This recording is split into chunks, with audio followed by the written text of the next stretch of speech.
Huwag mong kainin ang mga pagkain na to kung ayaw mong mamayapa ng maaga. Number 1, ketchup.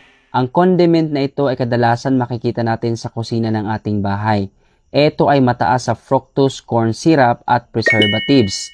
Ang sobrang pagkonsumo nito ay pwedeng humantong sa obesity o labis na katabaan, diabetes at heart disease. Number 2, chips. Ito ay nakaka-addict. Kung alam nyo lang, ito ay pinirito sa sobrang init na mantika kasama ang mataas na sodium. Ang combo na to ay maghatid sa iyo ng high blood pressure, cholesterol issues at heart problems. Number 3, margarine.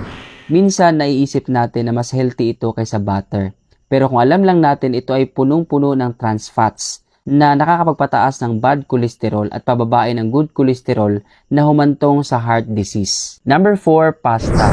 Ito ay masarap. Habang ang white pasta ay mataas sa refined carbs at walang nutrients, nakakapag-spike ito ng iyong blood sugar at pwedeng humantong sa obesity at type 2 diabetes.